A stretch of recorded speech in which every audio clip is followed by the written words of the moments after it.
हाय बच्चों, स्वागत है दूसरे पार्ट में हमारी सीरीज यीशु के चमत्कार में।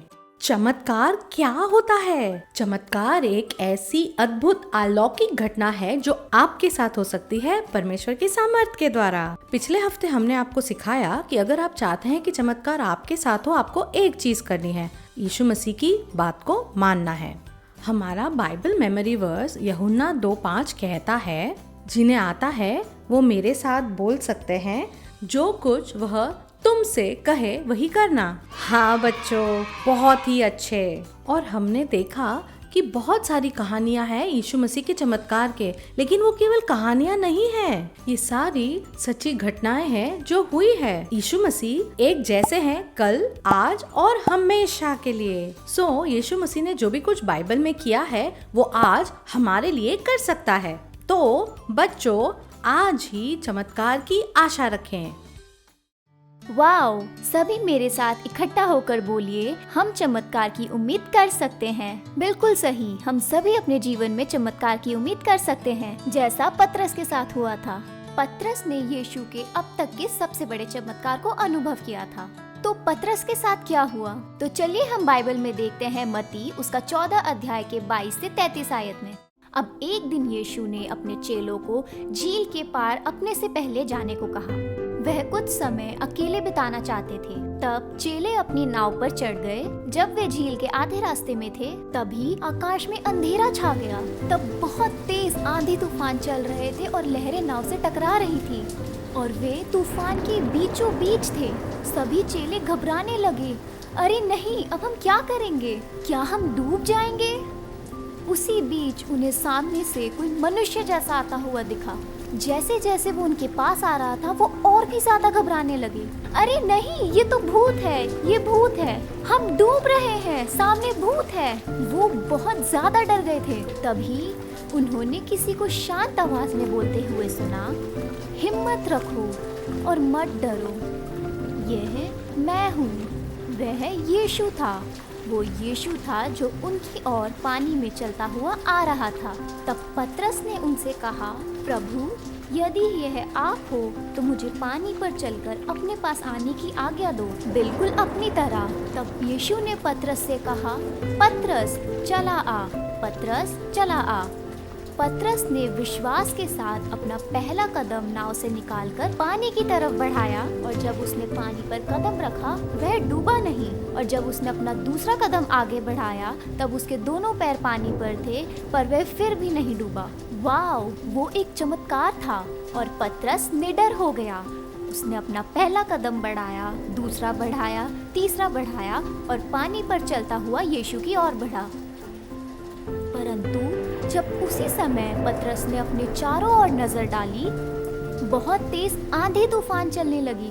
लहरें जोर से उसके पैरों पर टकराने लगी। अचानक उसे नाव बहुत छोटी और दूर लगने लगी और पतरस का ध्यान यीशु से हटकर अपने चारों ओर लगने लगा। और जैसे ही पतरस की नजर नीचे पानी की ओर गई, वैसे ही उसके पैर डगमगाने लगे और वह डूबने लगा। प्रभु, मुझे बचा, मैं डूब रहा हूँ, मैं डूब रहा हूँ। और उसी समय यीशु ने अपना हाथ पतरस की ओर बढ़ाकर उसे ऊपर खींचा और बचा लिया। और यीशु ने कहा, हे अल्पविश्वासी, तूने क्यों संदेह किया? और फिर वह दोनों सुरक्षित एक साथ नाव पर चढ़ गए। और उसी समय आंधी तूफान भी थम गई, हवाएं चलना बंद हो गई और लहरें भी नाव से टकराना बंद हो गईं।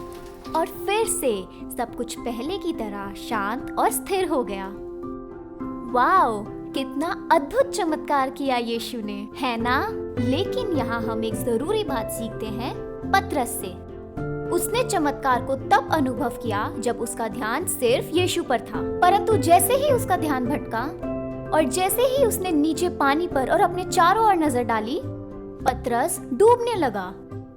और ये मुझे बाइबल में से हमारे आज के वचन के बारे में याद दिलाता है, जो कि बहुत महत्वपूर्ण है, जो लिया गया है भजन संहिता 25 के 15 से, जो कहता है, मेरी आंखें सहायता पाने को यहोवा पर सदा टिकी रहती है।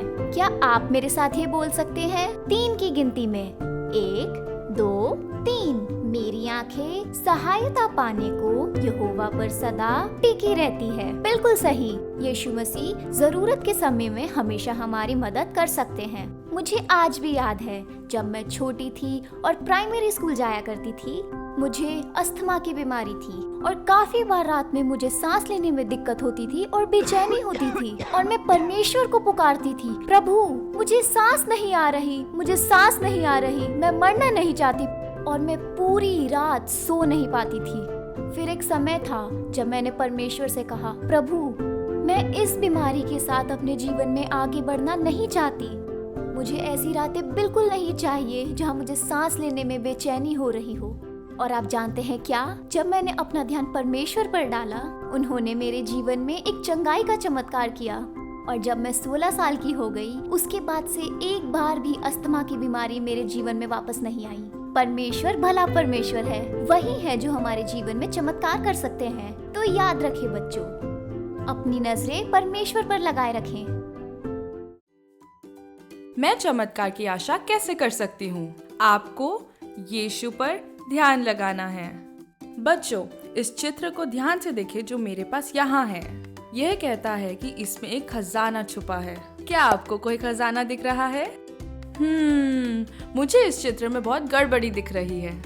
यहाँ सूरज, फूल और ढेर सारे पत्ते और बिंदु और रेखाएं भी दिख रही हैं। मुझे कुछ समझ नहीं आ रहा, इन सब के बीच में अब खजाना कहाँ दिख रहा है?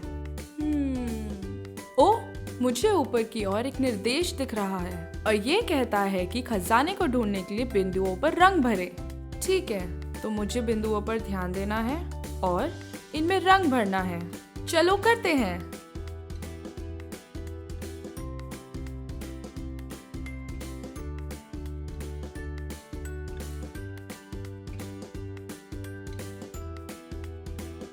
बच्चों, क्या अब आपको खजाना दिख रहा है? बिल्कुल सही, यहाँ यीशु का नाम लिखा है। जैसे इस चित्र में हमें यीशु का नाम दिख रहा है, वैसे ही हमें भी अपने नजरों को यीशु पर लगाए रखना है। और जब हम ऐसा करेंगे तो हम उनके चमत्कार को अपने जीवन में देख पाएंगे। बिल्कुल पतरस की तरह, जब वो पानी पे चला था, उसका ध्यान सिर्फ यीशु पर था। और तब आप चमत्कार देखना शुरू करेंगे जहाँ भी आप जाएंगे। पिछले साल एक लड़की थी जिसका नाम आशिता था। वो 12 साल की थी और उसने मुझे बताया जो उसने हार्वेस्ट किड्स में सीखा कि वो अपने आसपास के लोगों को सुसमाचार सुना सकती है। और उसका ध्यान सिर्फ यीशु पर था और वो उनसे प्रार्थना करती थी कि वो उसे सामर्थ और बल दे ताकि वो सुसमाचार सुना सके। और वो अपने दोस्तों के पास गई और उनको यीशु के बारे में बताया और उसकी एक दोस्त का उद्धार हुआ। वाओ, प्रभु की स्तुति हो। वो पहला उद्धार का चमत्कार था जो उसने अपने जीवन में देखा और उसको ये मौका मिला कि वो अपने दोस्त के परिवार के लोगों के साथ सुसमाचार को बांट सके। और सोचो क्या हुआ, उसके पूरे परिवार का उद्धार हुआ। वाओ, वो जहाँ कहीं भी गई वहाँ उद्धार का चमत्कार हुआ। और उसके खुद के घर में भी। उसके घर में एक सहायक थी और उसने उसको भी जाकर यीशु के सुसमाचार के बारे में सुनाया। और हाँ, ये सही है कि उसकी सहायक ने भी यीशु को अपने दिल में ग्रहण किया। वाओ बच्चों, चमत्कार पर चमत्कार हुआ जहाँ कहीं भी आशिता गई। बिल्कुल आशिता की तरह अगर आज आप भी अपने नजरें यीशु पर लगाए रखेंगे तो आप भी चमत्कार को अनुभव कर सकते हैं। बच्चों, चमत्कार एक अद्भुत अलौकिक घटना है जो आपके साथ भी हो सकती है परमेश्वर के सामर्थ्य के द्वारा जब आपकी नजरें यीशु पर लगी हो। बच्चों, यीशु जो है वो बहुत ही अद्भुत और आश्चर्यजनक है ना? आपने टीचर एडलिन से सीखा कि कैसे उन्होंने यीशु की तरफ देखा, ध्यान लगाया और यीशु ने उन्हें चंगाई दी उनके अस्थमा से। वैसे तो आप सब जानते होंगे टीचर जिमी को। टीचर जिमी जो है वो बहुत सालों से हार्वेस्ट किड्स में आते हैं और सेवा देते हैं। और 2018 मार्च के महीने में उन्हें बहुत तेज बुखार आया। वो अचानक से बहुत ज्यादा बीमार हो गए और उन्हें अस्पताल में रहना पड़ा 2 हफ्तों तक। इन 2 हफ्तों में बहुत सारे डॉक्टर आए और उन्हें जांचा और उन्हें पता ही नहीं चला कि क्या गलत है। टीचर जिमी जो थे वो बहुत बीमार रहे। उनका परिवार बहुत व्याकुल और चिंतित था। हम वहाँ गए, हमने उनके लिए प्रार्थना की और उन्हें वचन से प्रोत्साहित किया। और बच्चों, जानते हो टीचर जिमी ने क्या किया? उन्होंने अपना ध्यान यीशु पे लगाया और वे प्रार्थना करते थे हर रोज बाइबल के वचनों को लेकर कि यीशु मसीह उन्हें चंगाई कैसे दे सकते हैं। और सच में ऐसे हुआ कि 2 हफ्तों बाद डॉक्टर्स पता ही करते रह गए कि उन्हें हुआ क्या है। वास्तव में उनका सारा बुखार उतर गया और वो स्ट्रॉन्ग हो गए और पूरी तरीके से उन्होंने चंगाई पाई। और डॉक्टरों ने भी ये तय किया कि वो स्ट्रॉन्ग है, वो ठीक हो गए और वो हॉस्पिटल से घर जा सकते हैं। ये लगभग 2 साल पुरानी बात है और आज टीचर जिमी स्ट्रॉन्ग है, ठीक है और वो अपने परिवार के साथ खुश है। तो बच्चों, आज आपको किस चमत्कार की जरूरत है? क्या वो आपके खुद के लिए है? क्या ये चमत्कार आपके खुद के शरीर के लिए है? हो सकता है कि आप खुद भी अस्थमा और एंजाइमा से पीड़ित हैं, या आप में से कुछ अपने परिवारजन के लिए प्रार्थना चाहते हैं कि वो चंगाई पाए। आशा रखेंगे कि आपका चमत्कार आज ही होगा। आए अपनी आंखें यीशु की ओर लगाएं। आए हम जहाँ भी हैं एक साथ मिलकर आंखें बंद कर प्रार्थना करें। प्रिय यीशु, आज हम आपकी ओर देखते हैं। आप हमारे चमत्कार के स्तोत्र हैं और हम धन्यवाद करते हैं कि हम चमत्कार की आशा रख सकते हैं, हमारे लिए, हमारे परिवार के लिए, हमारे दोस्तों के लिए। यीशु, आप हमें कभी निराश नहीं करेंगे क्योंकि हम आपके ओर ध्यान लगाते हैं। हम सारे चमत्कारों के लिए पहले से ही धन्यवाद करते हैं जो होने वाले हैं। यीशु मसीह के नाम से हम प्रार्थना को मांगते हैं और परमेश्वर के सारे अद्भुत और अच्छे बच्चों ने कहा आमीन। धन्यवाद बच्चों, हमारे हार्वेस्ट किड्स ऑनलाइन लेसन्स में जुड़ने के लिए। हम प्रार्थना करते हैं कि हमारे ऑनलाइन लेसन से आप सभी को आशीष मिले। और याद रखें, हर हफ्ते रविवार सुबह 9 बजे हमारे YouTube चैनल पर लॉगिन करना ना भूलें। और यदि आपके पास भी ऐसी कोई अद्भुत गवाही है जहां आपने परमेश्वर के चमत्कार को अनुभव किया है, जरूर से अपने आसपास के लोगों को इस बारे में बताएं।